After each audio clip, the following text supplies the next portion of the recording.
Alrighty, we'll let some folks get in from the waiting room, and then we'll get started in about a minute.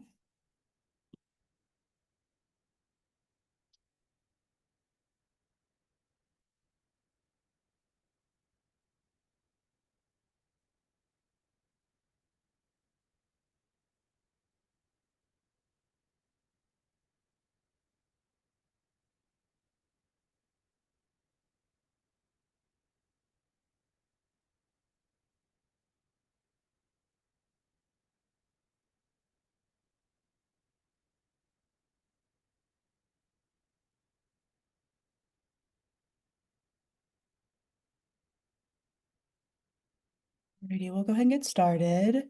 So good evening, families. Thank you so much for joining Family Support Series tonight. My name is Kayla Tingley. I use she, her pronouns, and I am the Graduate Assistant for Family Programs, and I'll be moderating tonight. We are joined by a couple of campus partners from the Office of Community Engagement and Civic Learning, also known as CECIL, and the Office of Student Creative Activities and Research, also known as OSCAR. They are here to discuss different student opportunities that your students could be a part of. They'll answer some pre-written questions as well as any questions you may have. And tonight, while our panelists are speaking, please feel free to use the Q&A button, not the chat button, at the bottom of your screen to ask a question. The chat button will be used to give you all any information that you may need. We also have live transcripts and closed captioning for those who may need it, and this session will be recorded and posted to our website and our YouTube channel and in Mason Family Connection. Alrighty, so I am going to hand it off to the family team to introduce themselves. Good evening, families. My name is Camille Clark. My pronouns are she, her, and hers, and I am the Associate Director of Family Programs in the Office of New Student and Family Programs. Good evening. My name is Karen. I use she, her pronouns, and I'm the family coordinator at New Student and Family Programs. Yay. Alrighty, so I will hand it off to Kristen to introduce yourself and go ahead and get started. Awesome. Hey, folks. I almost introduced myself for a moment in the first group because actually used to be a grad assistant for family programs when I was a grad student at George Mason back in 2014. I ran these webinars back then, so fun to be here. But now I'm Kristen, who directs our CECIL office, Community Engagement and Civic Learning. And really excited to share with you all a little about our office, what we do. We can go ahead to the first slide, which shows a little bit about our mission statement. So CECIL was launched formally only a few years ago in 2022, and really the goal is to be the community engagement, civic engagement kind of center for George Mason. Our goal is to be able to connect Mason faculty, students, and even staff to community organizations, to community service opportunities, nonprofit work, and that sort of thing to contribute to the larger goals that they have around academics, career, and social issues that they care about. Some of the ways that we do that, I have the next couple of slides kind of broken down by the different types of programs we have. So the first sort of category of programs on our next slide are our paid sort of high impact opportunities for students that exist outside the classroom. We have kind of four key programs. Three of the four are paid. One of them is not. Excuse me. The Bonner Leader program, it's actually a 4-year program that we have. This we do only accept students when they're right before they get to Mason, when they're seniors in high school. So for those of you who have current students, this program is not an opportunity, but if you have other students who may be looking to George Mason in the future, this is a great program for them to know about. The 4-year experience, students move through the program as a cohort, and it's designed to be a service leadership experience. So all of our students are paid to work 8 to 10 hours a week with a local nonprofit organization. We also have a handful of partner sites that are on campus that serve different social issues. So like our greenhouse and gardens, our food pantry, a few offices like that. So we know some students have transportation issues, so we're able to accommodate those through the campus sites. They also enroll in a class in the fall that our office teaches that really gives them like basic kind of essentials in their first year about what it means to be doing service work with nonprofit organizations. And then all the way up to when they're seniors, they get to work on a capstone project and do an original research and contribution to the organization that they've been working with for 4 years. So really cool program for any students who have a kind of deep interest and want a big part of their college experience to be dedicated to kind of community service, civic engagement, and leadership. Knowing though that not all Mason students arrive as first year students, not everyone's going to hear about this program in time, we created 2 other programs to be able to help address opportunities and different pathways to entry to these programs for students who are similarly interested, but again, can't do 4 years, transfer in, have other kind of scheduling interferences. And so the Civic Fellows program is essentially a 1-year version of Bonner. So those students are selected in like late August, early September. They'll do interviews and join the program at the end of September of whatever year of college, first year through senior. Generally, we see a lot of sophomore, junior, seniors that are interested. It can be a little bit much for a first year student, but that we've had first year students who really, rock the program and do a great job. Similarly, they work 8 to 10 hours a week with a nonprofit organization. And then they get to have biweekly cohort meetings where they get to know each other. We talk a lot about different ways of working in community, getting to know yourself, being able to be good change agents in the community. And then we created a summer version of the program. This was in response to both student demand and our community partners who were like, hey, the school year closes down, but we still have work that we need done. And so in this, we created the Engaged Summer program. And that one is great for students who can't do a whole year. The schedule doesn't allow for it. But in the summer, you get to work up to 30 hours a week and receive a stipend for that work. And so it's really a summer internship for any student who's interested in like working in a nonprofit, but every type of major. We have students who are doing communications, doing fundraising, who are planning events, doing data analysis. Anything that you can imagine that an organization needs done, we have students doing. So really any of these programs can be interesting to students. And then the last program that's kind of one of our signature students is our Mason Voting Ambassadors program. These are students, it's basically a fall semester, really heavy volunteer role, doing a lot of our voter engagement and education and registration work. And so they're super active from August until the election, since Virginia has an election every November, always really active through then, and then take a little bit break. So that's a great volunteer experience for any student who's really interested in kind of the democratic engagement side of community service and civic engagement programs. On the next slide, I'll just mention quickly another thing that we do in a way that your student may interact with our office, and they may already have not known that it was happening connected to our office, and also may be able to seek out opportunities. Similar to Oscar, which you'll hear a little bit about from Karen, we have a course designation process. So we work really closely with faculty to incorporate civic engagement, or as we sometimes call it, civic learning or community-based learning, into the curriculum. So there's some faculty who may decide that their course would really be benefited by having either civic learning outcomes or a hands-on service experience, which we call community-based learning, integrated into their course. And so we work with those faculty members to figure out how to do that, to provide them with community partners if they need them, nonprofit organizations to work with, that kind of thing.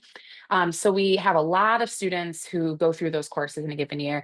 One of the newer courses that was designated, so probably if your student is a first year, this will impact them as the entry level communications course, Com 101, that almost every student takes, is a civic learning course, because the speech that the students do and the issues they talk about, they pick an issue that they want to improve in their community, and they can pick Mason as a community or where they're from, and they use that to talk about in their speeches. So things like that, all the way up to students who are doing like research with organizations, community organizations, or that kind of thing, can be the different kind of courses we work with. We also have a number of like workshops and trainings that we'll do for student groups, student organizations, faculty, anybody who wants to come and learn a little bit about the community, working with community, their own leadership development as it relates to community. Reflection, lots of different things that we're able to talk about. And we do annually have a couple events that we pick different issues and we're able to talk about during that time too. So we have our long, sort of deep programs that you can participate with us and do for a long time, some academic based stuff, some workshops. And then the next slide, I think, is our events, if I remember correctly, the order I did. Yes, awesome. So then also a number of events. So for students who need shorter term, one time, or they're really just interested and kind of want to see if this is something they want to spend more time on, we have a handful of events throughout the year too. So the big one that we usually kick off the year with is our annual service fair. This year we had over 60 different nonprofit organizations who we bring to campus, and they table, and they're recruiting for volunteers, interns, sometimes employment. Any of the things that they need. It's a chance that any Mason student, faculty, staff, community member really can come and walk through and learn a little bit about some of the different organizations in the area, ways that they can get involved now or just in the future, be able to take some cards, make some contacts for future opportunities. We run at least three, it's usually more, but these are the three sort of signature voter registration events that our office does and education related events. Two of which are in September, National Voter Registration Day, Disability Voting Rights Week, and then National Voter Education Week is always in October. Those are a combination of, hey, come learn about voting, how to register, check your registration status, get information from us on engaging in that part of your community. And then the last thing is we do a series that we call Engage every year. And this is we pick a different social issue each year that we want to focus on through an education event, an action oriented event, and then like a reflective event. So we've had immigration, we've had food security, and then this year information literacy was the issue that we focused on. So we always start it off with a panel that's kind of a lunch and learn that happens in the fall. And then we do the service and the action events in the spring semester. So that's other great ways that students can learn about issues. If they're not ready to do one of the higher impact programs that we have, that's totally fine. Come to one of these, see if that's the kind of thing that you'd be interested in doing in the future. What's in this next slide, contact info, or do I have no? Okay, it is. Awesome. And this is how you can learn a little bit more. So I put both our office email address on there as well as my own email address on there. Either one is great. We use Instagram a lot. We're not, and actually I should have put, we do have a LinkedIn as well. That's a way that we often connect with the nonprofits more than the students, but it's another way to learn a little about some of our programs and things that are happening. And then we send a newsletter. And so anyone's welcome to subscribe to that. It ranges from, different volunteer or different organizations that are sending us like one-time volunteer needs that they have. So this would be, we can just connect students to it. They don't have to do one of our programs or anything like that, but a way for to learn about that. We'll also sometimes just spotlight a cool project the student's been working on, or a really cool thing that a partner's done, a range of different things. So if you want to get more information about CECIL, the newsletter is awesome. We send about 2 a month, generally speaking. So, and I'll turn it over to Karen.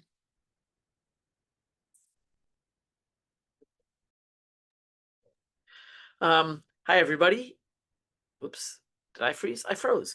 Hi, everybody. I'm Karen Lee. I'm the Associate Director of OSCAR, and OSCAR is the Office of Student Creative Activities and Research, and we are basically the undergraduate research office at Mason. And I emphasize I'm going to use the word research and undergraduate research over and over when I talk about OSCAR, because it's too hard to say research, scholarly, and creative activities every time I talk about what we do.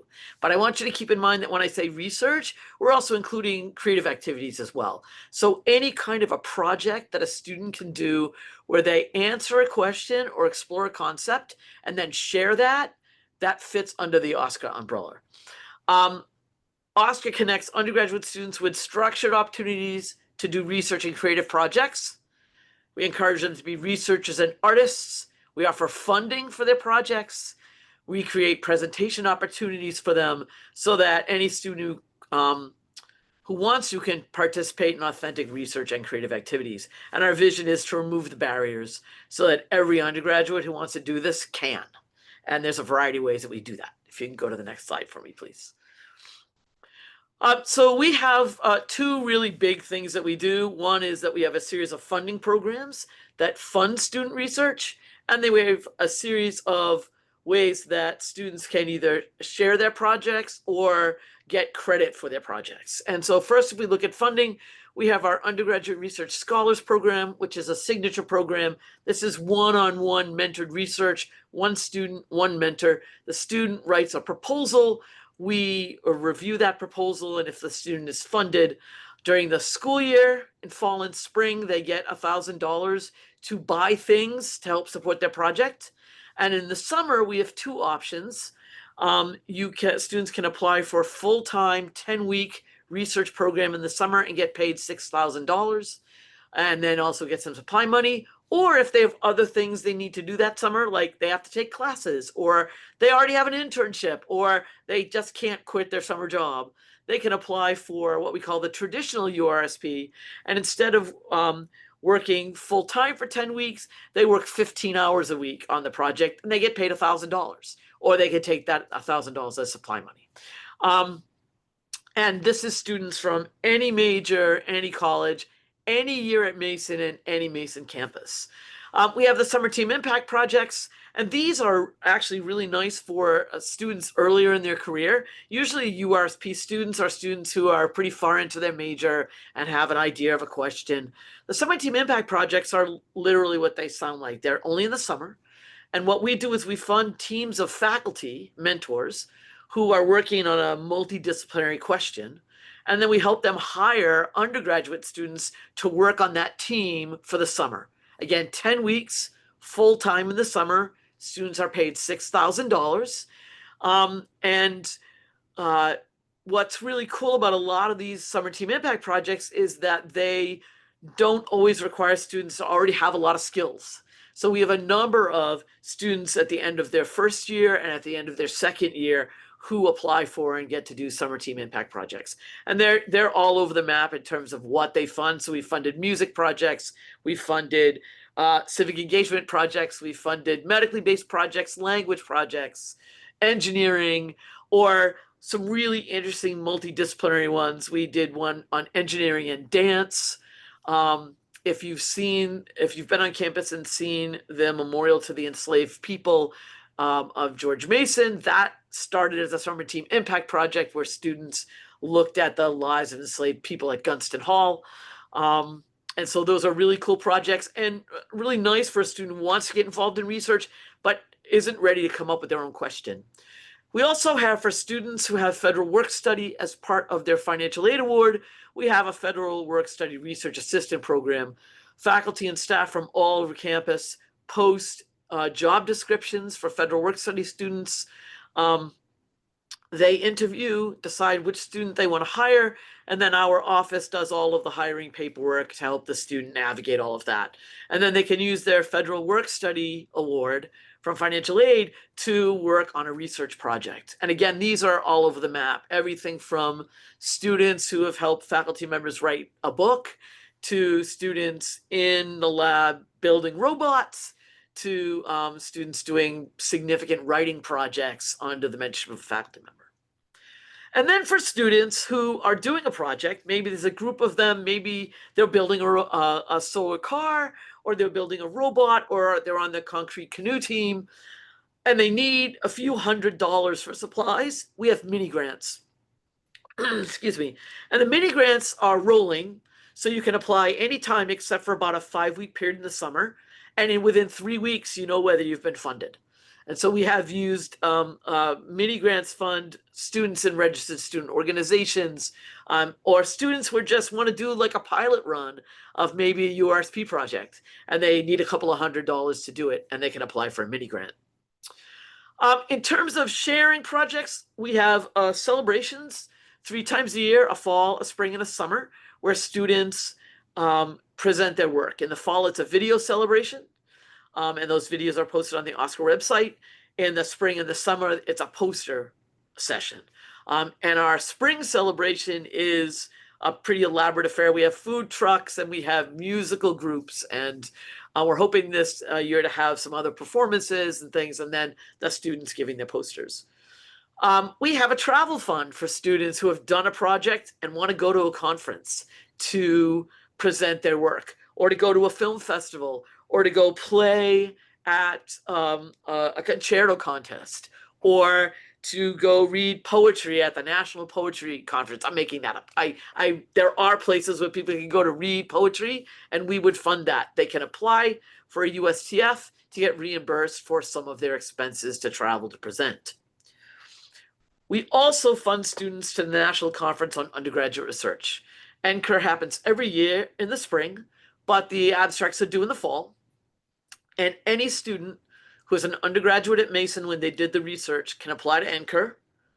And if they are accepted to NCUR, Oscar will pay their registration up front, their lodging in shared hotel rooms, and most or all of their transportation costs.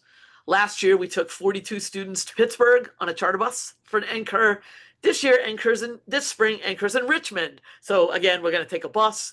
And I think next year it might be in Michigan. And so then we'll be, helping students pay for flights, because it's too far to go. It's a great event. It's We don't run it. It's run by a national organization, but something like 3,500 or 4,000 students present. There's a massive graduate school fair. There are professional development sessions. It's a really great thing. And then we also, as Kristen pointed out, have courses that are research, scholarly, and creative activity intensive classes called RS classes. The upper level ones where students actually do a project in the class where they collect data or they write poetry or they write a play or make a film. Those are RS classes. And then we also have lower level classes that are more introductory, our MI classes, where students learn about research. Maybe they write a proposal, but they don't necessarily carry out the research. And you can go to the next one, please. We've been doing this for a long time. We have several hundred RS classes. Who can do undergraduate research? Anybody. Any undergraduate enrolled in Mason in any major on any Mason campus. They do need to be an enrolled undergraduate, but they do not need to be enrolled in a degree program. They need to be in good standing. We do not check their GPA, but our thoughts are that if they're struggling academically, they might want to, that should be a priority. And once that is straightened out, then think about taking on something else. They need to be interested. And that might sound sort of silly, but often students will be like, I need to check off all these boxes. And undergraduate research, like I dare say, a full-blown civic engagement project is not something that you do to just check a box, right? Sometimes it doesn't go very smoothly. Sometimes it's hard. You're trying to juggle all these things. You will have to really want to do it. And many students do really want to do it. So you need to be interested in the project. And it doesn't matter if it's what you want to do forever, right? Maybe you're majoring in accounting and you don't want to do an accounting research project, but you have always wanted to make a film and you've taken some film classes. We could fund you to make a film about something, even about accounting, if you wanted to do that. Any major can do this, even though people think, well, you know, what kind of research does finance do? I'm using business because this is where we get a lot of questions. But we had a finance major several years ago who actually worked for a nonprofit and was interested in how, whether there might be a better model for how they did their finances. And so she took a whole bunch of models from the profit sector and modeled her nonprofit in these models. And we paid for that as a summer URSP. And your project does not have to match your major. And you might think, well, why would you do a project outside your major? You want to do something that you're passionate about. We had a physics major several years ago who wrote a musical. He was a music minor and he wrote a musical. We had a biologist who was really interested in the mating behavior of endangered fish. And he was the first person who was ever able to get these fish to mate in captivity. And he was a film minor and he made the most beautiful films of all this fish behavior, right? And I think sometimes that he was really proud of the science outcome, but I think he was as proud of the beautiful film that he made.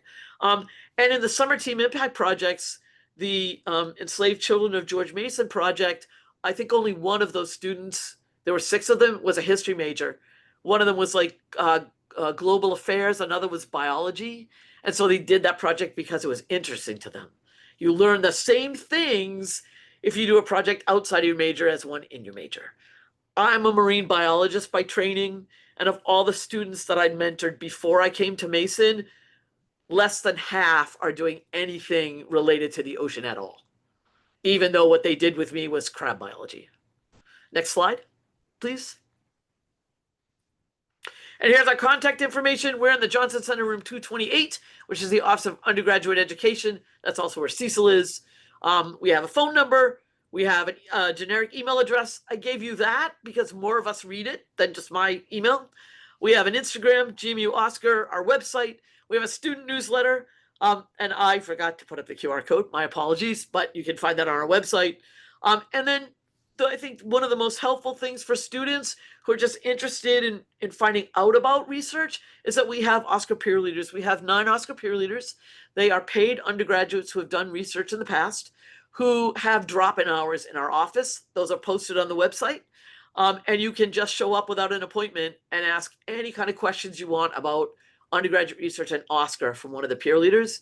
And if the peer leader can't answer, then they will tell your student to email Oscar or me, and I will answer a more complicated question they may not be able to answer.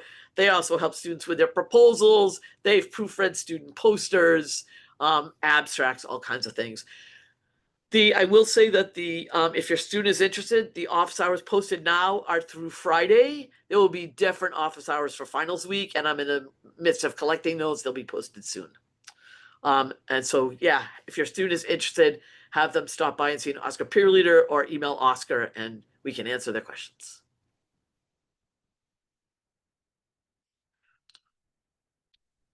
Awesome. Thank you both so much for all of your incredible expertise, and to find out you guys are neighbors is so fun too.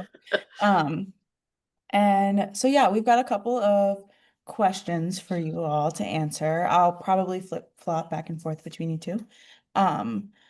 But my first question is for Kristen. How often are volunteer opportunities updated? How often do you work with new nonprofits and community partners, and things like that? Yeah. So we're always sharing out new opportunities that we hear about from the partners that we work with. They'll often send us an email or reach out to us and say, "Hey, can you help? Post this for students." So we'll put it in the newsletter. Sometimes we're able to put it on our website too, and social media is another place that will promote any of the things that our partners are just looking for folks to sign up for and with. Every year, we're also trying to work with new partners and expand the network of partners that we work with. We right now really cover just about every issue area that you could imagine somebody wanting to work on. So from environmental issues to housing, hunger related issues, like women's issues, all of the different things you could think about. But we often find like healthcare is one that we've needed to grow our partnerships in. There's a few others. So we'll try to do kind of a scan throughout the year to look and make sure that we've got all the issues that we know that students want to work on or really want to care about, or like where we know a lot of majors fall and direct student volunteer interest. So that's something that's kind of always revolving. There's always the opportunity to come stop by the CECIL office, reach out to one of us to learn about those opportunities. Or again, if a student's like, I don't even know what I want to do right now, what are the current things? And so I can get a sense of what kind of opportunities might continue to come up. That's always kind of a evolving and rotating thing for us, and we're really happy to share that with students. Awesome. Thank you so much. It's really cool to know that you guys cover so many issues and that you're looking at matching different majors and their interests to community partners. Okay, my next question's for Karen. Can undergraduate opportunities be continued through a graduate program? Or does their research kind of have to end as soon as they graduate? The Oscar does not own the student's research. We provide funding for it or opportunities, and we have a number of students who have stayed at Mason, for example, done the bachelor's, accelerated master's, and continued their project as part of their graduate degree at Mason. If a student were leaving Mason, that's something they'd have to talk to their mentor about, because often, particularly in the sciences and engineering, you're working on a project that's in your mentor's lab. It's not necessarily a mentor's project, but it's tightly correlated. Like all my students work on crab things because that's what I do. And so then the student would have to talk to their mentor about whether they could take a piece to some other place. Thank you for clarifying that. Next question for Cecil. Could you give us a couple of examples of how a student participating in CECIL has had an impact on their career goals? Yeah. So there's a handful of different ways this happens for students, and everything from like actually getting the job to just clarifying interests and getting a sense of what you do and sometimes don't want to do, and then also developing really, really good professional skills. So we've had students get hired through their CECIL positions. One of the first ones was through our Civic Fellows program. There's a student who was a fellow at Food for Others, a nonprofit in Northern Virginia, and then got hired on really quickly afterwards. And so we've had students where, I mean, on the job is like the best job interview you could ever have. So those organizations are really interested in keeping them. We do often have students who think this is the issue I want to work on, or I want to be a fundraiser, or I want to do whatever. And then they get a chance to do it and sometimes have that confirmed. And oftentimes they're like, this actually isn't really what I want to do. Glad I got the experience, but this isn't the thing I want to do. So it's a great chance to try something out with One of the benefits of doing these things through our office's programs versus on their own is you have a couple levels of support. You both have the supervisor at your site, but you also have our office as another resource. So if it comes time to, and this is kind of in the third category of like practicing those professional skills, if it comes time to have a difficult conversation or something happened at your site and you're not exactly sure what to make of it, again, you can talk to your supervisor there, but you also have a really supportive network in the CECIL staff to be able to talk you through how to handle those different things. And then, of course, just all the skill you're developing. A lot of our nonprofit organizations truly rely on the students in our programs to be able to help build the capacity of their organizations to continue doing the work that they're doing, sometimes in between grant cycles or other things like that. And so our students get to do some really, really, really cool thing. Translation projects. We've had a lot of students that are working on with immigration organizations, again, grant writing, getting all that kind of experience. So really getting a chance in a supportive environment that's aligned with your learning to be able to practice all those things you want to do. And again, solidify career interests and then gain those experiences that'll look really great when you're going into a job search. So thank you. Sometimes learning what you don't want to do is exactly just as valuable as what you do. Next question for Karen. Can you talk a little bit about the pros and cons to doing a research project aligning with your major and a research project that is not aligning with your major?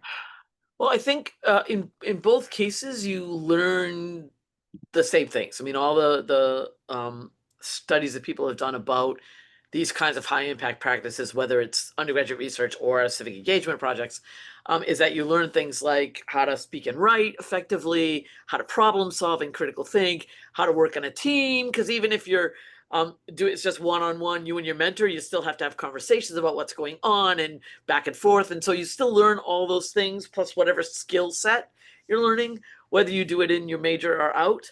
And I think I don't the pros of doing something outside your major is that you get to indulge something you might be passionate about, but you don't want to spend that you're not going to do for a living. So, for example, maybe if somebody wants to minor in music and they really love music and they love to play or they love to write songs, but they know they aren't going to do that forever, right? They're going to be an engineer or they're going to be a CPA or they're going to be a historian, right? But they can indulge their passion by doing an undergraduate research, a creative activity, for example, where they write a symphony or a music history project. So they get to do something that they're passionate about while learning all those same skills that maybe next semester or next year they could take to doing a history honors thesis or a history a project, right? Um, uh, so I think it really can go either way. But you get the same things you get to decide. You mean, Kristen was talking about sometimes people do a civic engagement project. They're like, "Woo, yeah, I don't really want to do this." Same thing in undergraduate research, right? People do a research project. They're like, "Yep, I don't want to do this forever," or they fall in love with it and make a decision that that is what they want to do. So I think if I think students get the same thing out of doing something in their major and outside their major if they have a passion that they really want to encourage. They just have to think about if you're applying to med school and you did a poetry project. And I keep picking on poetry. I'm not picking on poetry, but you did a poetry project. What you need to do is by talking to experts, talking to us. How do you then talk at med school about why this project was important to your medical education, for example? And I had at my former institution a student whose research projects were all freshwater stuff because he loved being outside and he loved the streams, and his med school interview was all about that because they thought it was cool. So yeah, that was, I think, a long answer to a short question. No, that was perfect. Thank you so much. Let's see. Kristen, can you talk a little bit more about when students should look to apply to be a part of CECIL? I know one of them is before you enter Mason. Could you Yep. just reiterate that? Yeah. So there's a few times throughout the year, depending on what program someone's interested in, if it's a formal program that they want to do. So yeah, for Bonner, it's prior to arriving at Mason. So that application actually for people who would be first year students opens in January and closes in early March every year. For our Civic Fellows program, which is the program that runs calendar or academic year, that application opens in August and closes at like beginning of August, closes at the end of August. It's very quick, right when students get back.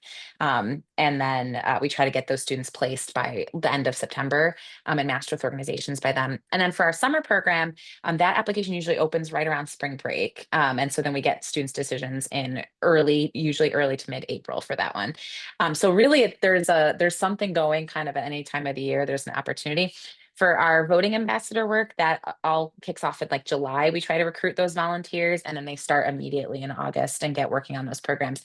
And then for everything else, I always, if someone's never done anything with our office, with service, doesn't really know where to start, I always recommend that service fair. That's usually the third week of September that we have that event. So we time it then so that students have done, particularly thinking of first year students, they've gotten through a couple weeks of the semester, have a sense of like, do they have the capacity to take something else on? Could they go off campus? What are they looking for? And have, again, a little bit under their belt, but also it's still early when there's momentum. Folks are looking for connection and opportunities.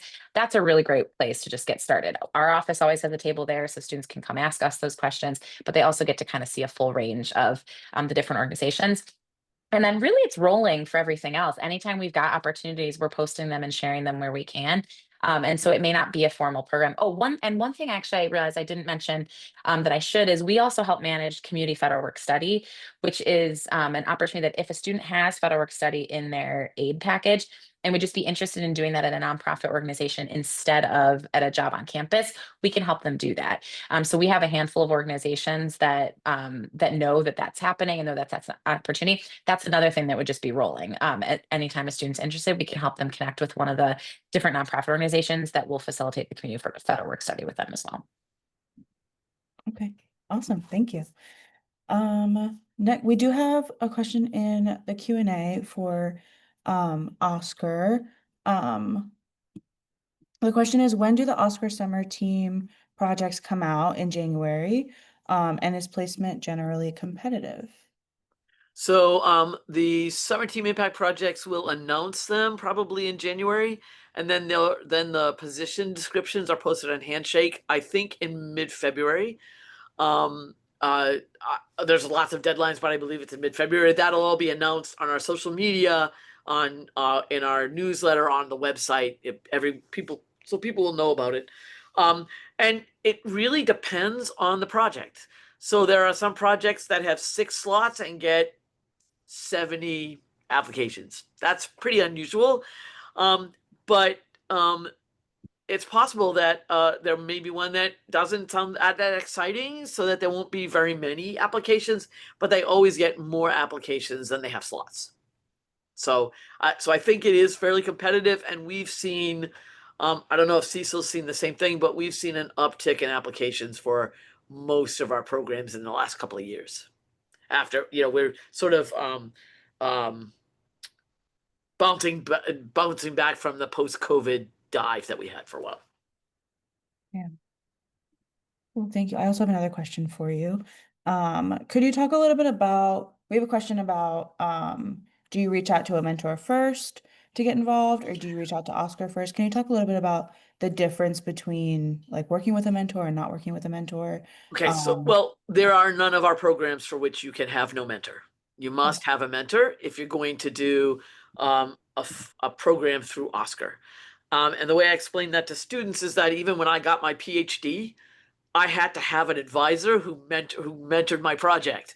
So undergraduates need that same thing. You need someone who knows more about the project than you do. And so students sometimes come to us without a mentor. We have a whole page on the Oscar website on how to find a mentor, but peer leaders will actually sit with students and be like, okay, let's go look at the people who might be doing something that interests you and kind of talk them through who to call and how to approach them. For the summer team impact projects, the mentors are already in place. For the federal work study positions, the mentors are already in place. But for both mini grants and URSP, the students have to find a mentor first and then apply for funding.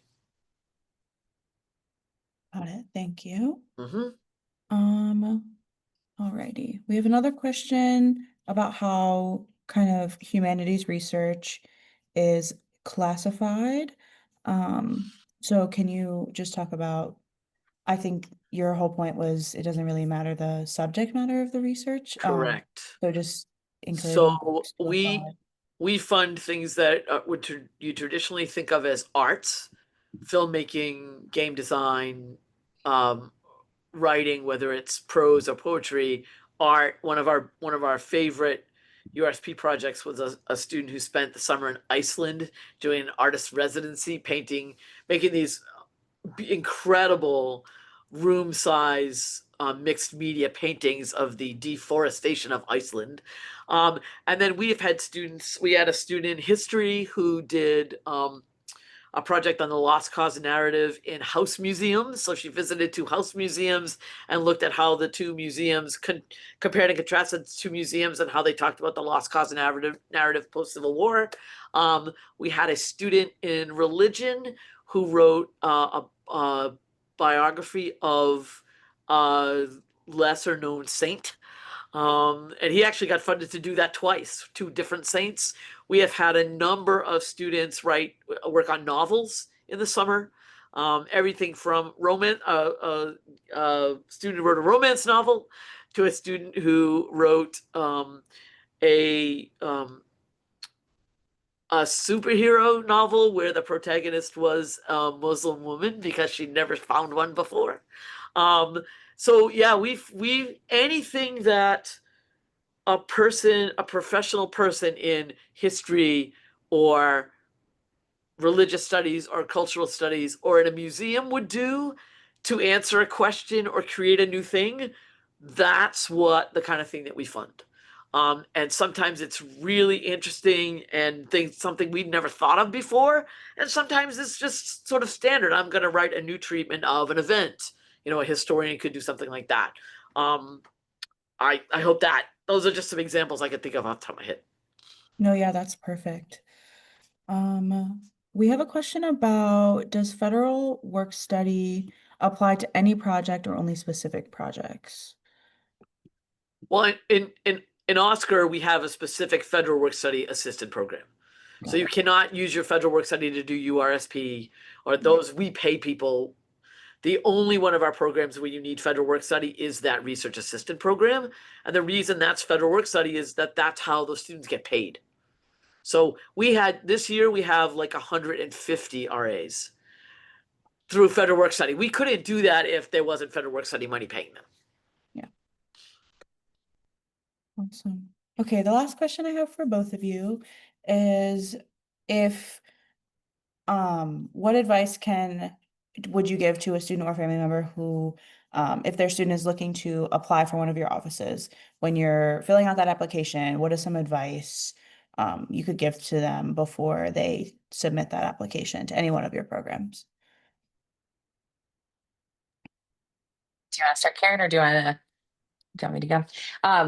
Don't use ChatGPT. That's going to be my first. And not just for the I know that probably is something that like AI use and everything is coming up in tons of spaces, and I'll give a really clear example of why not to use it. Your application does not stand out if that's what you do, and the reason is because the generative AI is pulling answers that already exist somewhere that someone's given, and it's going to do the same answer for everybody. So when we were reviewing applications for our Bonner program, for example, there was a series of words I kept seeing in applications, and it struck me that a number of students said, I want to do Bonner because of its scaffolded approach to service. And I was like, well, first of all, that doesn't sound like a senior in high school wrote that. Not because they're not smart enough, because what does that mean to a senior in high school? And second of all, weird that a bunch of students said they wanted to do a program for the same reason. So of course I went to the Bonner Foundation's website because it's actually a national program that we have at Mason. And surely enough there it said the Bonner Foundation has a scaffolded approach to service. So of course the answer immediately didn't sound unique, or unique to that person, because I then read it 10, 15 times because students, it pulled the same answer for all of them. So if you want to stand out, when we do get a lot of applications for each of our programs, and we have to find a way to narrow them down. We do for all of our programs that we have an application for, we do a first screen where we just sort of narrow down students who it didn't either seem like they were interested. So the answers don't give enough to really tell if they're interested. So spend a few minutes on it, is one tip connected to that too, and make it sound personal and unique to you. Because we try to move as many students to interview as we can, because we really do feel like that's a better way to figure out if you're interested. We have to have something, because we can't interview. We received 180 applications for our 35 Civic Fellows this fall. We can't interview 180 people. We don't have time. So we had to have some, written screening to get through some. But we did invite about 75 students, maybe more than that, 80 students to interview.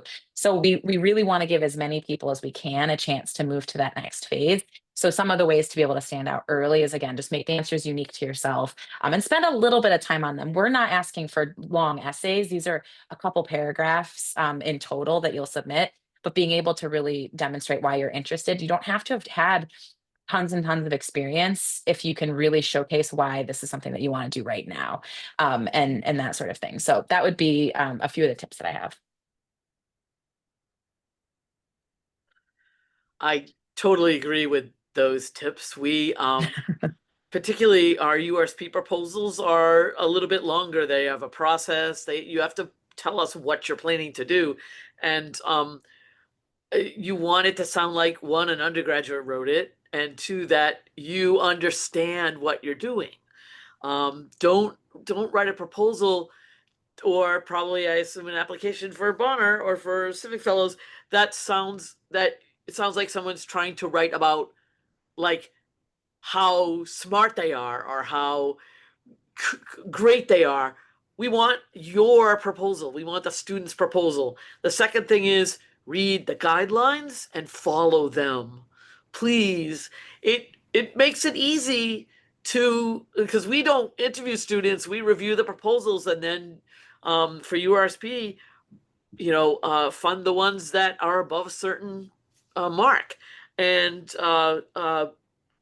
it's really easy to give someone a lower score if they didn't answer the question that we asked, or if they didn't give us enough information, or when it says, do this in the form of a 2-week schedule, and they write three paragraphs and say, in the first month I'm going to, and I'm like, okay.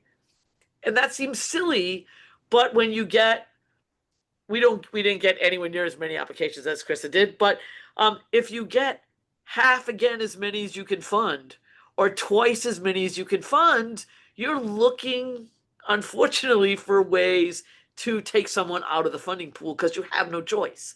And so making sure you really read it, have someone else read it. No one's good at proofreading.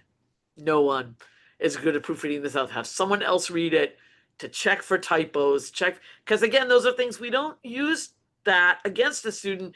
But if you read something that has a lot of typos and mistakes, then it's harder to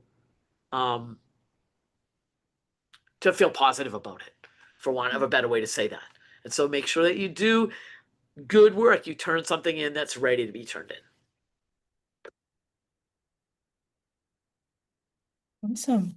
Well, those are all the questions we have for this Family Support series. Thank you so much to Kristen and Karen and Thank you. the rest of your teams at CECIL and Oscar for all the opportunities you provide for Mason students. As a reminder, this Family Support series was recorded and will be uploaded to our YouTube channel and on Mason Family Connection within the next 2 weeks. Thank you again. Have a great holiday and have a great evening. Thank you. Thank you all for having us. Bye. Bye, everyone.